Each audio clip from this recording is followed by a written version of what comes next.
Welcome back to our channel, friends. It's wonderful to have you here again. For those of you who are new, thank you for joining us in this space where we explore the deep, profound teachings of Buddhism and its relevance in our lives today.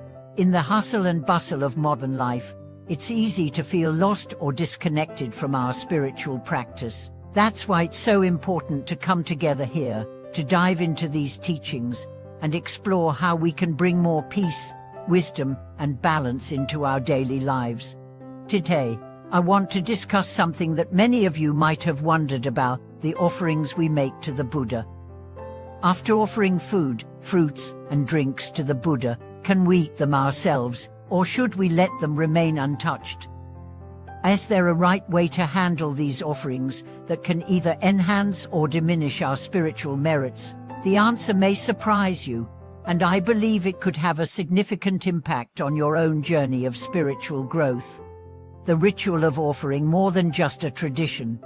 In traditional Buddhism, the act of making offerings is a central practice. It's not just about presenting food, flowers, or incense to the Buddha. These offerings represent our respect, our dedication, and our cultivation of good intentions.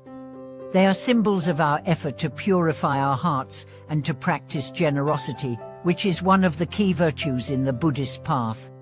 When we offer something to the Buddha, whether it's fruit, incense, or a simple cup of water, we are doing much more than just placing an object before a statue.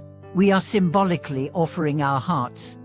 According to Buddhist teachings, the Buddha doesn't need our food or our material offerings. Instead, it is we who need the practice of making offerings, because it helps us let go of attachment, cultivate a sense of gratitude, and deepen our understanding of impermanence. So, what happens to those offerings once they have been made? Can we eat them? Should we dispose of them?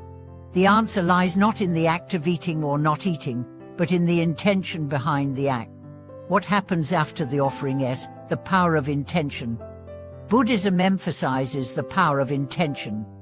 It's not the object itself that carries the most weight, but the mental state with which we perform our actions. For example, when we make offerings, if we do so with a heart full of reverence, compassion, and selflessness, the merit accumulated from this action will be great. But if our intention is driven by greed or the desire to gain something for ourselves, the merit will be diminished, no matter how grand the offering. So, what about the food left after we offer it to the Buddha? Can we eat it? The truth is, there's no prohibition in Buddhism that says we cannot eat offerings after they have been presented to the Buddha. In fact, there's a deeper lesson here. It is the state of mind with which we eat that matters. If, after offering food to the Buddha, you wish to share it with others, or even consume it yourself, the act can still hold great merit provided you do so with the right mindset. Instead of focusing on whether the food can be eaten or not, focus on the intention behind your actions. If you take a moment to reflect on the offering and dedicate its merit to the well-being of all beings, your act of eating becomes a continuation of the offering, rather than a contradiction to it. The pitfalls of attachment when offering has become an obstacle. Many people believe that once an offering is made, it must remain untouched. They may leave the food or drink in front of the Buddha, untouched for days, out of fear that eating it would somehow diminish the merit. While it's true that the act of offering should be done with reverence, holding on to this attachment to the offering can actually create more harm than good. Buddhism teaches that attachment itself is the root of suffering. So, when we cling to the idea of not touching the offerings because we believe it is sacred or untouchable, we are reinforcing the very attachment that we are trying to overcome. It's important to understand that the Buddha does not need our offerings. The offerings are a way for us to cultivate generosity and gratitude. The more we attach to the idea of the offering, the more we may hinder our own progress on the path. By eating the food with the right mindset, we are acknowledging that everything in this world is impermanent, and we are practicing non-attachment. The story of the householder changing the mindset for true merit. let me share with you the story of a householder who made daily offerings to the Buddha. She was deeply committed to her practice, always preparing the best fruits and the freshest food, placing them carefully before the Buddha. But there was something she never shared with others. After making her offerings, she would immediately take the food down and eat it herself, without much thought or reflection. She would justify this by telling herself that she was offering the food in the hopes of gaining some spiritual benefit. One night, she had a vivid dream in which she saw the Buddha speaking to her.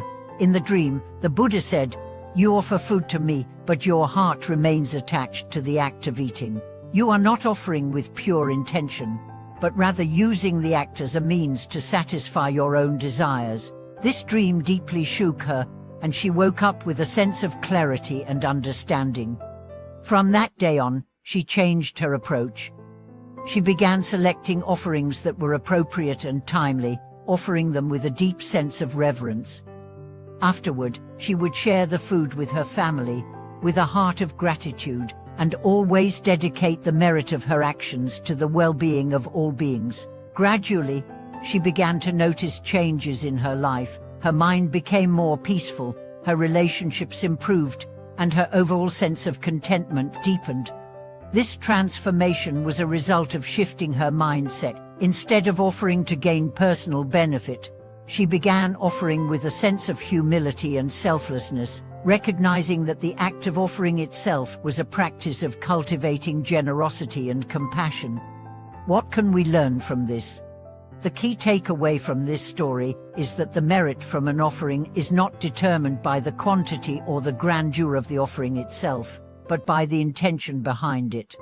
If your intention is pure, driven by a desire to cultivate selflessness, compassion, and wisdom, then the merit of your offering will be great, regardless of whether you eat the food afterward.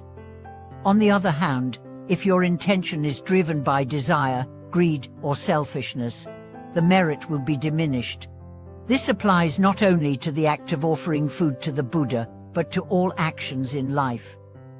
In every moment, we have the opportunity to transform our intentions and cultivate merit. The more we act with mindfulness, humility, and selflessness, the more our merit will grow, and the more we will align ourselves with the deeper teachings of Buddhism, the true spirit of offering, generosity, and the cultivation of merit. So, what should we do with offerings after they have been made? The answer lies in how we handle the offering and the intention behind it. If you find yourself in a situation where you wish to eat the food or share it with others, do so with a heart full of gratitude. Take a moment to reflect on the merit of your actions and dedicate that merit to the well-being of all beings. In doing so, you transform the act of eating into a continuation of your offering, rather than a contradiction to it. Generosity, one of the core teachings in Buddhism, is about giving without attachment. The more we let go of our attachment to material things, the more we are able to cultivate the deeper qualities of compassion and wisdom. True merit is not found in the physical act of giving, but in the purity of our intentions. And when our intentions are aligned with the deeper teachings of Buddhism, we find that our actions, no matter how small, can have profound effects on our lives and the lives of those around us. In conclusion, a call to reflect and transform. Friends, I hope this discussion has helped illuminate the true nature of offerings in Buddhism and how our intentions can transform our spiritual practice. Whether it's an offering to the Buddha or a simple act of kindness in everyday life, remember that it's not the act itself that matters, but the mindset and intention with which we perform it. I'd love to hear your thoughts on this topic. Have you ever had an experience where your intention shifted the outcome of your actions? How do you approach the practice of making offerings? Please share your reflections in the comments below. And, as always, if you enjoyed this video, don't forget to hit the like button, subscribe, and share it with your friends.